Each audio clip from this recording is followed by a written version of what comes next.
ശ്രീനേട്ടനെ പറ്റി ഇപ്പം എന്താ പറയാ, നമുക്ക് ഒരിക്കലും അംഗീകരിക്കാൻ പറ്റാത്തൊരു വേർപാട് തന്നെയാണ് ശ്രീനേട്ടൻ്റെത്. ഇപ്പം ഞാൻ പേഴ്സണലി സിനിമകൾ കണ്ട് അദ്ദേഹത്തിന് ഇഷ്ടപ്പെട്ടു തുടങ്ങി, ആദ്യം അഭിനയത്തിൽ ഇഷ്ടപ്പെട്ടു തുടങ്ങി, പിന്നെ സിനിമയെ വളരെ സീരിയസ് ആയിട്ട് കാണാൻ തുടങ്ങിയപ്പോൾ അദ്ദേഹത്തിന്റെ സ്ക്രിപ്റ്റിനെ പറ്റിയും അദ്ദേഹത്തിന്റെ ഹ്യൂമറിനെ പറ്റിയും അദ്ദേഹം എക്സ്പ്രസ് ചെയ്യുന്ന കാര്യങ്ങളും അദ്ദേഹത്തിന്റെ രാഷ്ട്രീയ വീക്ഷണങ്ങളെ പറ്റിയും ഒക്കെ ഒരുപാട് സിനിമയിൽ വന്നതിന് ശേഷമാണ് മനസ്സിലാക്കിയത്. ശരിക്കും ഇന്ന് രാവിലെ കൂടെ ഒരാൾ മെൻഷൻ ചെയ്ത് എഴുതിയിരിക്കുന്നത് ഞാൻ കണ്ടിരുന്നു. പല സിനിമകളും ശ്രീനേട്ടന്റെ ഇന്നാണ് ഇറങ്ങുന്നതെങ്കിൽ അത് സോഷ്യൽ മീഡിയയിൽ ഉണ്ടാക്കാൻ പോകുന്ന ഒരു വിപ്ലവം എന്തായിരിക്കും എന്നുള്ളത്, അദ്ദേഹം പറഞ്ഞ അഭിപ്രായങ്ങളും അദ്ദേഹത്തിന്റെ ചില സർക്കാസവും എല്ലാം എനിക്ക് തോന്നുന്നു അത്രയും ഫ്രീഡം മലയാളി കൊടുത്ത ഒരു റൈറ്റർ ഉണ്ടോ എന്ന് പോലും സംശയമാണ്. അത് എഴുത്തിന്റെ ആണെങ്കിലും അഭിപ്രായങ്ങൾ പറയുന്ന കാര്യത്തിലാണെങ്കിലും പബ്ലിക്കിനോട് ഇന്ററാക്ട് ചെയ്യുന്ന സമയത്താണെങ്കിലും പല രാഷ്ട്രീയ വിഷയങ്ങളെയും അദ്ദേഹം അഡ്രസ്സ് ചെയ്യുന്ന രീതി വേറെ ആർക്കും അങ്ങനെ ഒരു സ്പേസ് മലയാളി കൊടുത്തിട്ടില്ല. അപ്പൊ ശരിക്കും ഒരു വിഷമം ഉണ്ടാക്കുന്ന വേർപാട് തന്നെയാണത്. ഒരു സിനിമയുടെ ഭാഗമായി നിൽക്കുന്ന, ഒരു ഫിലിം ഇൻഡസ്ട്രിയുടെ ഭാഗമായി നിൽക്കുന്നതൊന്നുമല്ല, ഒരു മലയാളിയുടെ ഒരു ഭയങ്കര പേഴ്സണലായിട്ടുള്ളൊരു അഹങ്കാരമായിരുന്നു ശ്രീനേട്ടൻ എന്ന് പറയുന്നത്. നമുക്ക് എല്ലാവർക്കും അറിയാം, കുറെ നാളുകളെ അദ്ദേഹം വയ്യാതിരിക്കുകയാണ്. പല പൊതുവേദികളിലും അദ്ദേഹത്തിനെ കാണുന്ന സമയത്ത് നമുക്ക് അംഗീകരിക്കാൻ ബുദ്ധിമുട്ടുള്ള രൂപത്തിൽ പോലും അദ്ദേഹത്തിന് നമ്മൾ കണ്ടിട്ടുണ്ട്. എങ്കിലും അദ്ദേഹം ശക്തമായി തിരിച്ചു വരും, ഇനിയും സിനിമകൾ ചെയ്യുമെന്നും നമ്മുടെ ചുറ്റും എപ്പോഴും ഉണ്ടാവും എന്നൊക്കെ നമ്മൾ ആഗ്രഹിച്ചിരുന്നു. പക്ഷെ അതൊന്നും സംഭവിച്ചു.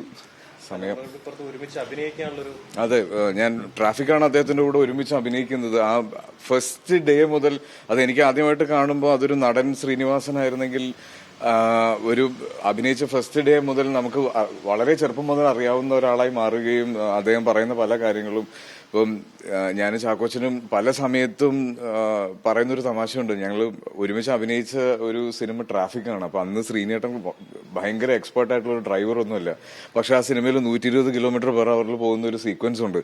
അപ്പൊ ആ സിനിമയെ പറ്റി പിന്നീട് ശ്രീനിവാസൻ പറഞ്ഞത് 3 പേരാണ് ആ ട്രാഫിക്കിൽ ആ വണ്ടി ഓടിച്ചത്. ഒന്ന് ചാക്കോച്ചൻ, ഒന്ന് ആസിഫ് അലി, പിന്നെ ദൈവം. ഞാൻ ആ വണ്ടി ഓടിച്ചിട്ടില്ല എന്ന് പറയാം. അപ്പൊ അത്രയും അദ്ദേഹത്തിന്റെ കാര്യങ്ങൾ എക്സ്പ്രസ് ചെയ്യുന്ന രീതിയിൽ നമുക്കൊരു ചെറിയ ഞെട്ടലുണ്ടായെങ്കിൽ പോലും അതിൻ്റെ അകത്തും ഒരു ഹ്യൂമർ ഉണ്ടായിരുന്നു.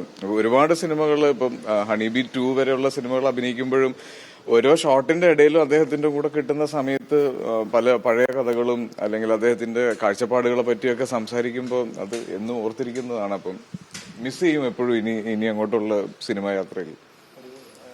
ഒരുമിച്ച് അഭിനയിച്ചതിനപ്പുറത്തേക്ക് ഒരു ഗൈഡ് ചെയ്യുന്ന അങ്ങനെ ഒരു റോൾ ഉണ്ടായിരുന്നു എപ്പോഴെങ്കിലും? അത് ശ്രീനേട്ടനെ ഗൈഡ് ചെയ്യുന്നതെന്ന് പറഞ്ഞു കഴിഞ്ഞാൽ എനിക്ക് ശ്രീനേട്ടനെ കണ്ടു, പരിചയപ്പെട്ടു, അദ്ദേഹവുമായി അടുത്തു. അതിനിടയിൽ എപ്പോഴോ വിനീതും ധ്യാനുമായിട്ട് അടുത്തു. അപ്പോൾ ആ ബന്ധം കുറെ കൂടെ പേഴ്സണലായി. അതിനുശേഷം ഇപ്പം ധ്യാന്റെ മകളും എന്റെ മകളും വളരെ അടുത്ത സുഹൃത്തുക്കളാണ്. അപ്പോൾ പല സമയത്തും അവര് ഈ വീക്കെൻഡ്സും അവര് ട്രിവാൻഡ്രത്തുനിന്ന് തൃപ്പൂണിത്തുറ വീട്ടിൽ വരുമ്പോൾ കുട്ടികളെ ഡ്രോപ്പ് ചെയ്യാനും പിക്കാനും ഒക്കെ ഞാനും അല്ലെങ്കിൽ വൈഫും ഒക്കെ പോവാറുണ്ട്. അപ്പൊ അത് വീണ്ടും സിനിമയേക്കാൾ കൂടുതൽ ഒരു പേഴ്സണലായിട്ടുള്ള ഒരു ബന്ധമായിട്ട് വളർന്നു. പിന്നെ ഒരുപാട് ഉപദേശങ്ങൾ തന്നിട്ടുണ്ട്. പല കാര്യങ്ങളും ഞാൻ പറഞ്ഞില്ലേ, എന്നെ ഏറ്റവും കൂടുതൽ അദ്ദേഹത്തിനെ പറ്റി പറയുമ്പോൾ ഞാൻ പറയാൻ ആഗ്രഹിക്കുന്ന അധികം കാര്യങ്ങൾ പ്രസന്റ് ചെയ്യുന്ന രീതിയാണ്. അതാർക്കും വിഷമം ഉണ്ടാവില്ല, എന്നാൽ കൊള്ളേണ്ടടുത്ത് കൊള്ളും എന്ന് പറയുമല്ലോ. അപ്പൊ അത് കൃത്യമായിട്ടുണ്ട്. അത് എങ്ങനെ സംസാരിക്കണം എന്നുള്ളത് എപ്പോഴും അദ്ദേഹം പറയാതെ തന്നെ പറഞ്ഞു തന്നിട്ടുണ്ട്.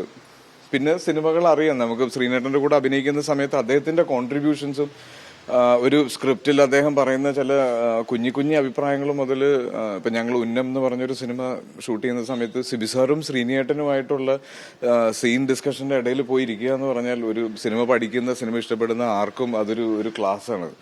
അപ്പം സിനിമയിൽ അങ്ങനെയും കുറെ കാര്യങ്ങൾ ഉണ്ടായിരുന്നു. അപ്പം അതൊക്കെ മിസ് ചെയ്യും.